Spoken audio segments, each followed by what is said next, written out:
The unrelenting tyranny of Esau, Edom, starting with you small hatters, man. Just want to give all praises, glory, and honor due unto Yahweh, Bahashem Yavashai, Bahashem Rakah HaKodash. Double honors to the apostles and elders of Great Millstone of GMS that do rule well and that do teach well, that have taught me this truth. To you I say shalom, and shalom unto the hopeful elect. And this was put on to me by one of the brothers in the group chat. They posted this about a week ago, but what they posted was the footage of this woman's house being airstriked, which means bombed, blown to smithereens, man. And that led me to check it out to see if that was accurate, and it was. And I came across this article. So Lord willing, I'll post a link in the description during post-production. And that is crazy. It's crazy. So this is from theguardian.com. It says, if I die, I want a loud death. Gaza photojournalist killed by Israeli airstrike. Fatima Husana who had been documenting war in Gaza for 18 months and was subject of new documentary, killed along with 10 members of her family. Damn. And I saw the actual footage of her house being blown up. That was crazy. So she got what she asked for. She went out with a big bang, and Esau, Edom caught wind of her statements on social media, and they're like, roger that, okay, I'm going to send a bomb to your house. Boom. Now, looking at this from a spiritual perspective, I'm going to go straight to Job 4 and 7. Whoever perished being innocent, because this woman is not innocent spiritually. Because as you can see, she has the hijab on, so you know she's partaking in Islam. So she worships Allah. And Allah is a false god. And Allah is against Israel and is against Yahweh Bashem Yahushai. And I'll say this, a lot of people over there in the Middle East, a lot of them could possibly go back to Israel. Jake.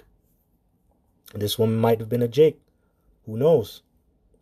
Right? You got a lot of Israelites over there in the Middle East. And they're caught up into Islam, and the Lord doesn't appreciate that. So you're going to get judged for it. Now, if I was just in the flesh and I was looking at this, oh my gosh, why did this happen? Oh, I'm so sorry. Oh, my condolences. But no, I'm a spiritual man. This woman got judged. All right, she got judged. She got judged to the tyranny of Esau, Edom. And that's Isaiah 10 and 5, man. O Assyrian, the rod of mine anger. And that's how the Lord uses the so-called white man. Hey, the so-called white man, starting with the small hatters, are the Lord's whipping stick to get you Israelites into shape. Because a lot of you Israelites ain't right. You ain't right. Now, let me get Job first. This is Job. Job chapter 4, verse 7, and it says, remember, I pray thee, whoever perished being innocent, or where were the righteous cut off?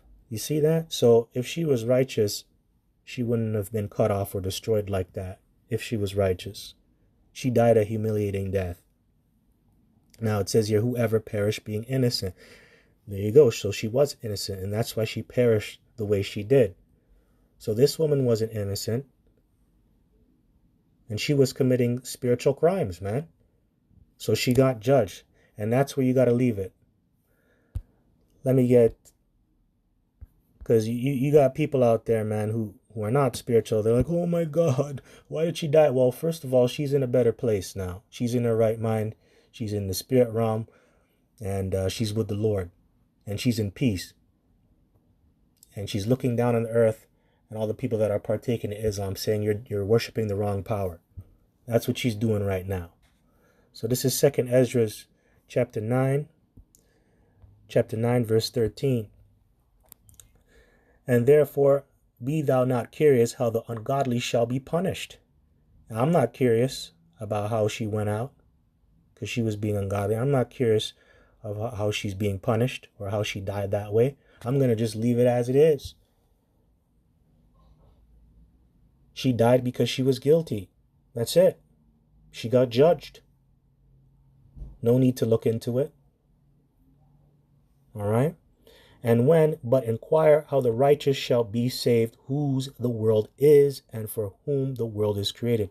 And you know, a good example of that is reading 2nd Ezra, the 6th chapter, when Ezra is complaining to the Lord about how Israel is a servant, and how he was just saying, you know, Lord, didn't you create the world for our sake? Why have these heathens begun to be lords over us? What's going on here? I thought you promised all these things.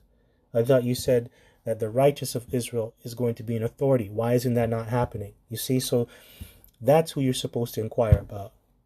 Not about people who died doing the wrong thing. Okay? That's how you got to be in this truth, man. Now let's go into this devil, because he's a tyrant. We're going to go into Isaiah 14. Now, obviously, in the context of this chapter, it's talking about Babylon, or the king of Babylon, which Babylon today is America. So yes, it's talking about America, the rulers of America. But the spirit that's on these rulers in America, that's which is the spirit of tyranny, that same spirit of tyranny is on all you other devils, you Edomites, wherever you rule. And it makes sense, because when you go into Malachi chapter 1 verse 4, it says that you are the border of wickedness. What comes with wickedness, man? You being a damn tyrant, and you going off, and you breaking the law, statutes, and commandments, and ruling the people in anger. So it doesn't matter. All you Edomites, man, you're a bunch of tyrants. And that's why I'm going to refer to this chapter today, because you all are a bunch of fucking tyrants, man. Starting with the small hatters too. Bunch of tyrants. Man, look at this, man. You bombed this woman's house just for being a journalist. You know, journalists, they bring out the truth, right? And she was just documenting how she was living in Gaza, and how her people were just catching hell under you small hatters, man. And this is how you respond to it. You just blow up her house like that. Fucking wicked, man. Fucking wicked. Who does that shit? You devils. That's why you devils are going to go into a slavery for 1,000 years and then be eradicated after 1,000 years, because you did so much wickedness on this planet Earth, man. Remember, the scripture says the eyes of the Lord are upon the sinful kingdom. Hey, the Lord's seeing what you're doing behind closed doors too. The things that you're doing in secret, you have to pay for that, man. You actually have to pay for that. So it's going to be a long 1,000 years of persecution for you under the hand of Yahweh Ba'Shem Yahushua and the Israelites. Damn. All right, so let's go into the unrelenting tyranny and persecution of this devil that we're under. So this is Isaiah chapter 14, verse 3, and it says, "And it shall come to pass in that day that Yahweh shall give thee rest from thy sorrow and from thy fear and from the hard bondage wherein thou was made to serve." Yeah, you see, and that's what we did. We served hardcore slavery in this place. You Israelites, we caught a lot of hell in this place, and we're still catching hell as a nation. Yes, you do have certain individuals out here that are doing good, you know, but that's going into individualism. But when you go into collectivism, our nation as one, we're all catching hell, and we're at the bottom of the barrel. We are at the bottom of the barrel. You so-called blacks, you so-called Latinos, and so-called Native Americans, you are at the bottom of the barrel. Nobody gives a fuck about you. And rightfully so, because you don't give a fuck about the Lord. All right? We caught hell. Hey, a good chapter to go into is Exodus, the first chapter. Talks about the hardcore bondage and the hardcore slavery and hell that we caught in Egypt. And that's going into ancient Egypt. But we're in modern day Egypt again. And it's the same thing. It's the same thing, man. We went through eugenics, because that's what happened in ancient Egypt. That's what happened in this Egypt 2.0, Revelation 11 and 8. We went through eugenics, slavery, slander, you name it. Buck breaking, all those things happened to us, man. But it's almost up, man. It's almost up. We're almost out of here. Almost out of here. Verse 4, that thou shalt take up this proverb against the king of Babylon, and say, how hath the oppressor ceased?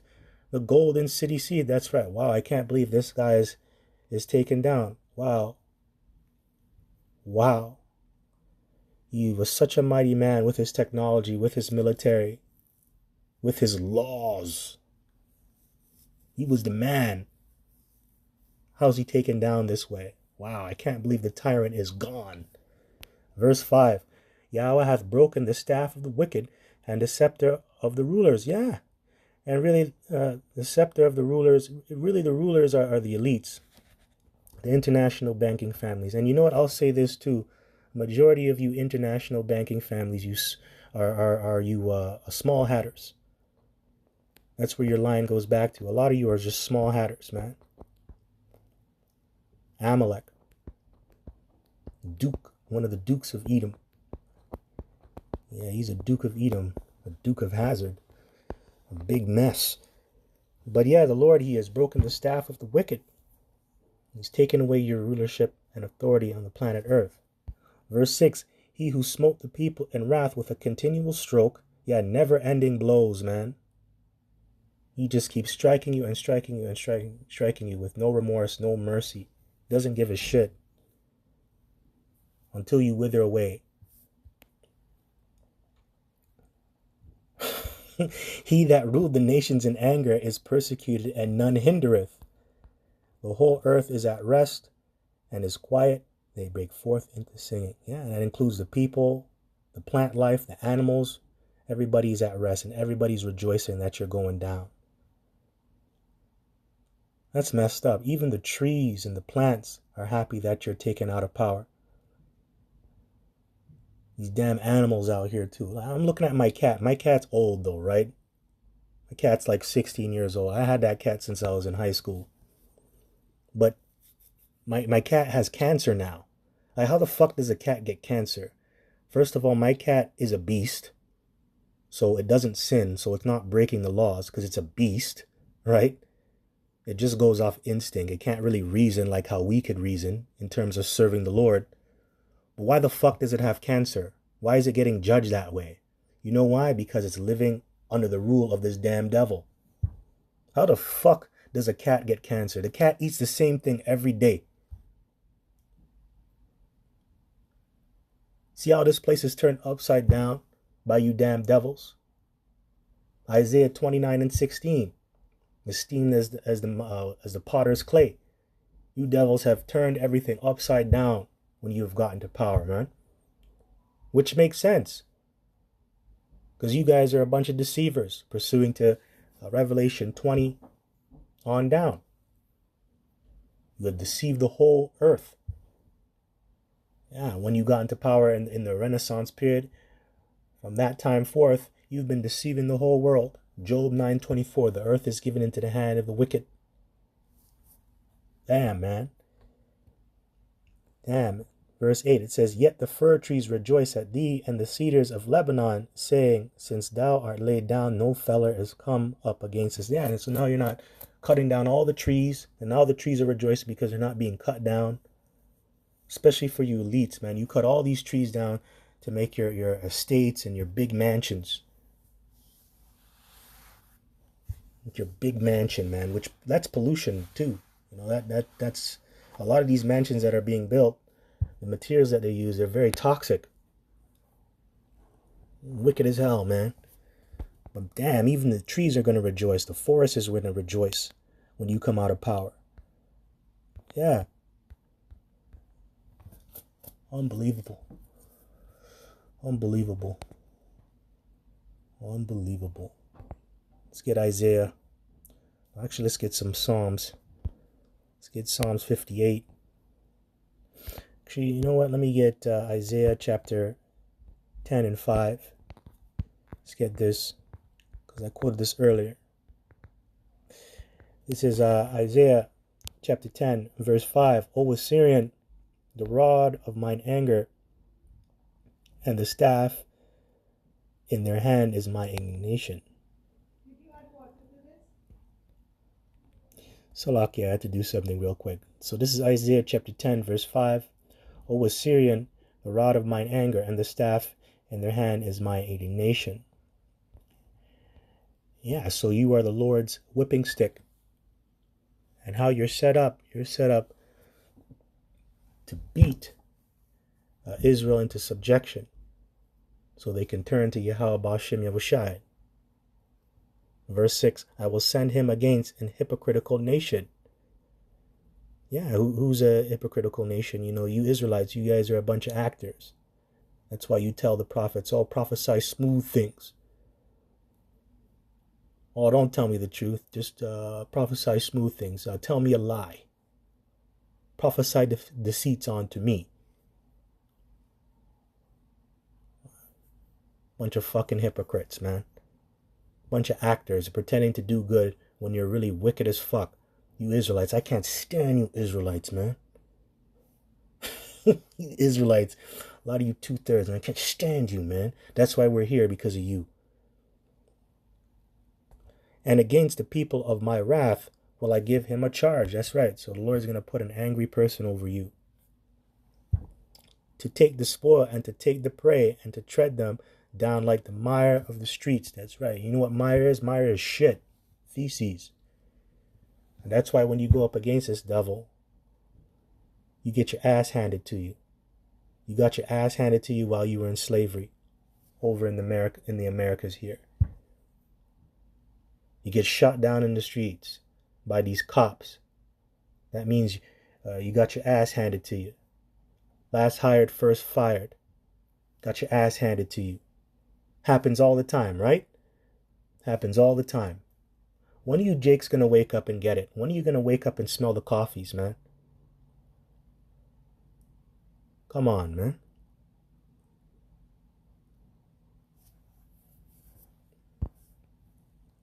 Howbeit he meaneth not so, neither doth his heart think so, but it is in his heart to destroy and cut off nations, not a few. Now let's read that in the NLT. But the king of Assyria will not understand that he is my tool. His mind does not work that way. His plan is to simply to destroy, to cut down nation after nation. So he's a tool of the Lord. And what does the scripture say? The king's heart is in the hand of the Lord. Proverbs 21:1. You get it? The king's heart is in the hand of Yahweh. As the rivers of water, he turneth it so he turneth it whithersoever he will. Tongue twister, my bad. Every way of a man is right in his own eyes, but Yahweh pondereth the hearts. To do justice and judgment is more acceptable to Yahweh than sacrifice. So you see, the Lord is in control, and he's using this devil as a tool for correction, to correct you Israelites so you can come back to the Lord, so you can call upon his name. You know why? Because you're stiff-necked people. And this woman, man, she died for Islam. Stiff-necked. And I'm saying maybe she's an Israelite. Maybe this woman was an Israelite, or she could have been a heathen, but still, stiff-necked. She died for Islam. Now you're 6 feet deep pushing daisies, man. Now you're in the spirit realm, in your right mind, calling upon the name of Yahweh Ba'ashem Yahushai and cursing out those people that are worshiping Islam. So she got what she deserved, man, in the spirit. So I'm going to leave it as that. With that, just want to give all praises, glory, and honor due unto Yahweh Ba'ashem Yahushai Ba'ashem Rakaha Chodash, and double honors to the apostles and elders of Great Millstone of GMS. To you I say shalom, and shalom unto the hopeful elect. Shalom.